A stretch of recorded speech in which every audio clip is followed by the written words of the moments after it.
Las obras más significativas de los últimos años que tienen que ver con el tan necesario acueducto Santa Fe-Córdoba que involucra a las dos provincias, ¿no?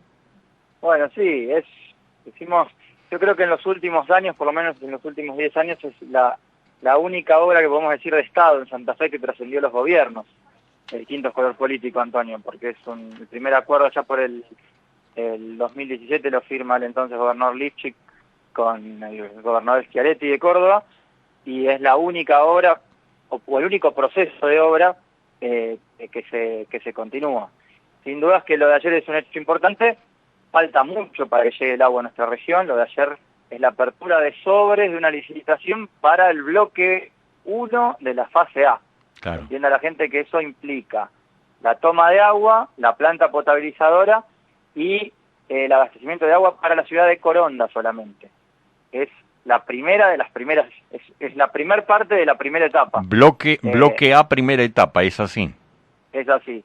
Estimamos que posterior a este bloque A se avanzaría con la continuidad de la primera etapa, que ahí sí ya llegaría el agua a varias localidades de la región, sobre todo las que están sobre la ruta 34 principalmente, y posteriormente al resto de las localidades del departamento en la segunda fase. Claro. Pero bueno, no deja de ser un avance importante, y bueno, nosotros, si bien en este momento somos oposición, estuvimos presentes porque es un proceso que se inició cuando formábamos parte en aquel momento del gobierno del ingeniero Lifchik, y es un proceso que tiene que continuar con el próximo gobierno, sea del color político que sea. Claro. Esteban, ponés énfasis en falta mucho para que llegue el agua a nuestra región.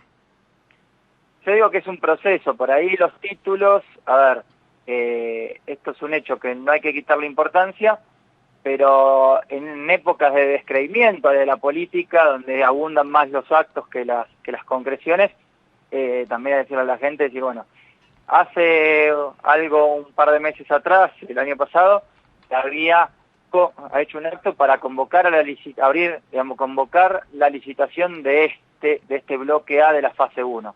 Ahora se abrieron los sobres, se adjudica la licitación de este bloque A fase 1.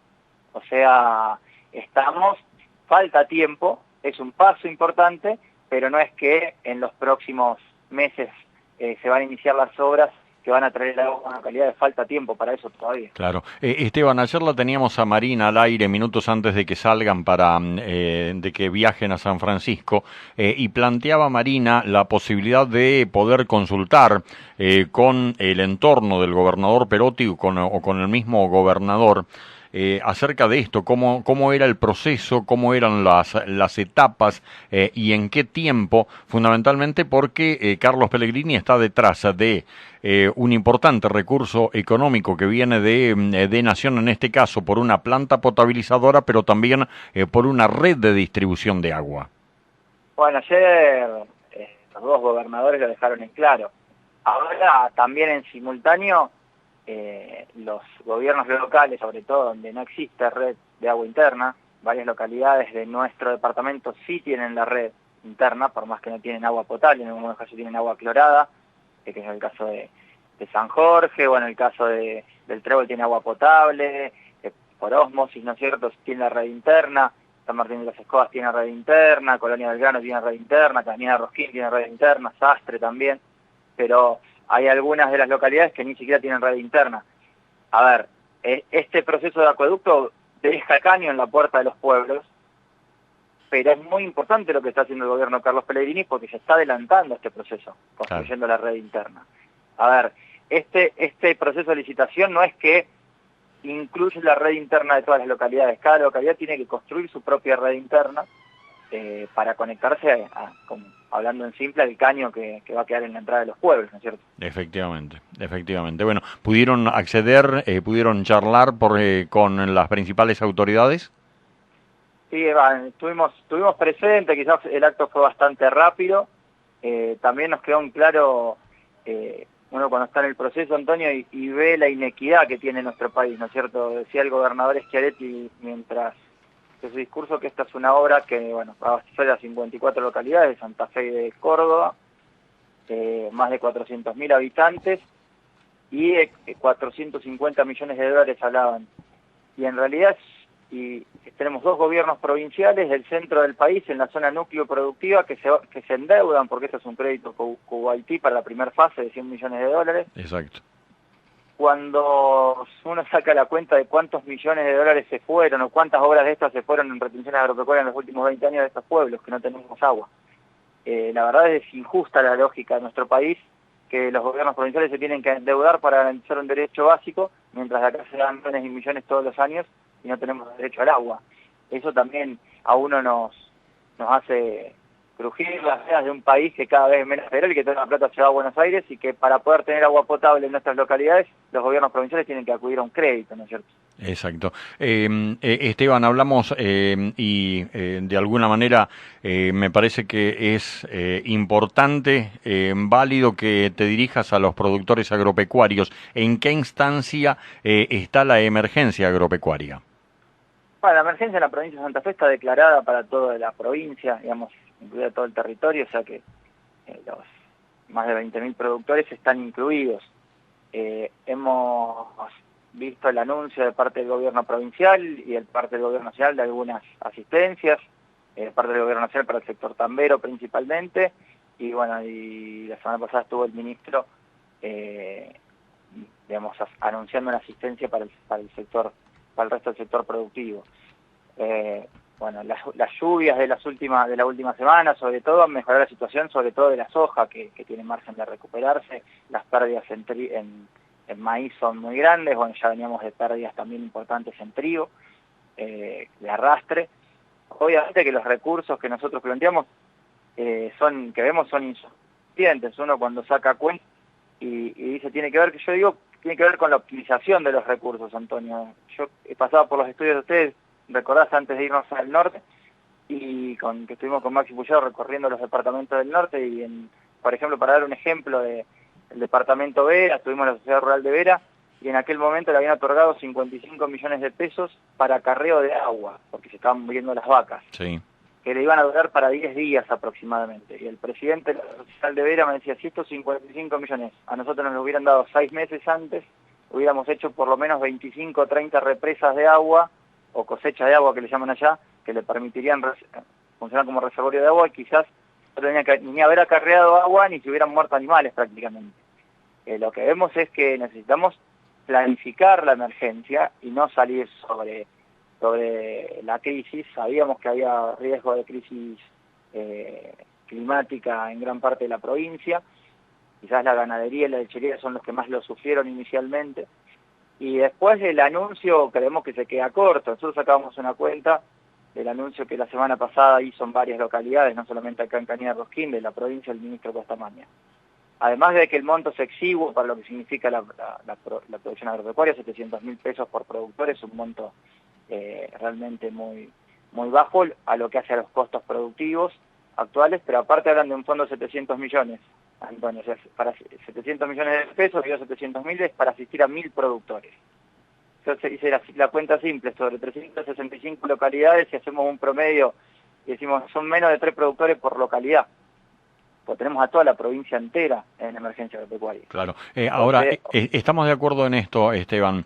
Si uno mira para adelante, tiene que plantear este cuadro de situación. A ver, lo que se perdió de maíz ya no se recupera. Me parece que ahora, de alguna manera, el esfuerzo está planteado en que podamos tener una buena producción de soja. Me parece que hacia ahí hay que apuntar. Ese es el punto, y lo que nosotros decimos, bueno, en el proceso de planificación, medir los procesos de asistencia, que en eso creo que a mi modo de ver desde lo productivo hay cierto grado de falla. ¿Por qué te lo digo, Antonio? Digo, la urgencia era atender la situación de los ganaderos, sobre todo que muchos perdieron alimento y muchos no tenían acceso a agua, sobre todo en el norte del país, y los centros norte, una situación muy compleja. Las pérdidas de trigo y de maíz que tuvieron impacto, pero nosotros sabemos, quienes somos productores, que la ventana para tener una evaluación productiva real sobre el final del proceso es sobre el mes de abril, sobre el mes de mayo, donde Claro. Los productores agrícolas tenemos los compromisos. Entonces yo hubiera priorizado todos los recursos en la ganadería, principalmente y en la lechería, para asistir a la urgencia en este momento y planificar un esquema de recursos que la provincia tiene, previendo un balance total de pérdidas. Nosotros quizás en esta zona nos vamos a encontrar con pérdidas en maíz, pero con algún porcentaje de pérdida en soja, pero la soja se va recuperando. Entonces, tenemos posibilidades de llegar quizás con algún grado de pérdida, pero a rindes casi normales en soja si nos sigue acompañando el clima, ¿no es cierto? Entonces, bueno, hay un margen de recuperación en eso para tratar de asistir al que realmente más lo necesite. Digo, porque hay veces que las asistencias terminan llegando no a quienes más lo necesiten, sino a quienes tienen acceso a las relaciones para poder acceder a esos créditos, y hay muchos que quedan en el camino.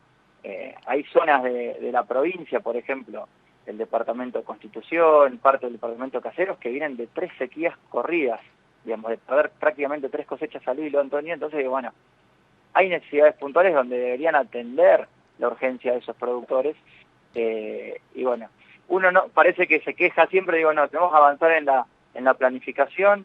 Hay una ley de emergencia agropecuaria de la Cámara de Diputados que tenemos que aprobar rápidamente, que también brindaría herramientas como el desarrollo de seguros, de nuevos seguros que permitan de manera automática asistir a los productores y no de depender de la burocracia que impone la ley de emergencia nacional, que hoy generalmente se tarda meses para que se terminen declarando, homologando las emergencias y llega algún recurso.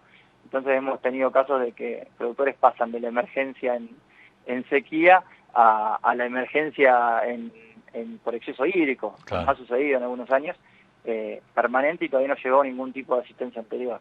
Exacto. Y lo otro que nos preocupa, Antonio, que lo venimos diciendo siempre, es ir un paso adelante.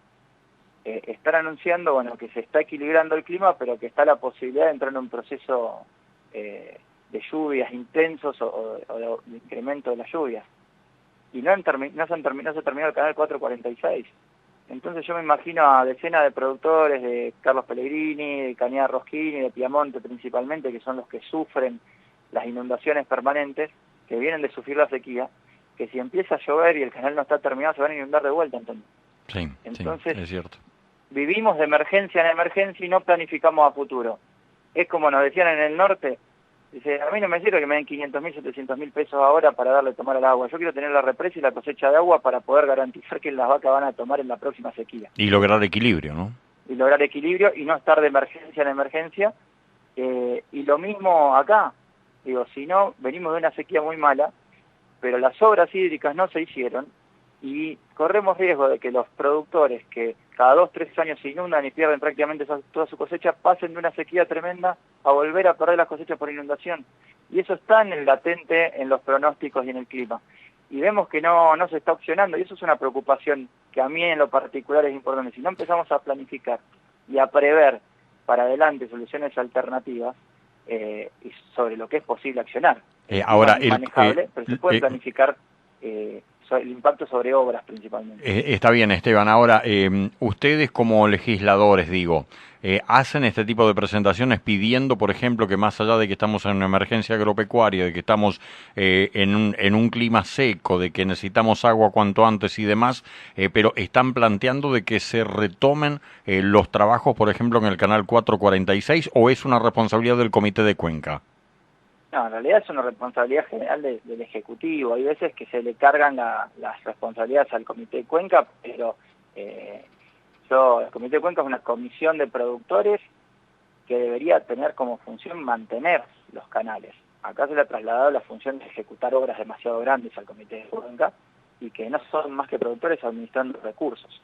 En ese sentido yo soy un defensor de los productores que están en el Comité de Cuenca y que muchas veces hacen lo que pueden y están al alcance, cuando es el Ejecutivo quien tiene que llevar esas obras y coordinar desde obviamente de la Secretaría de Asuntos Hídricos, ese tipo de obras y planificación de obras para adelante.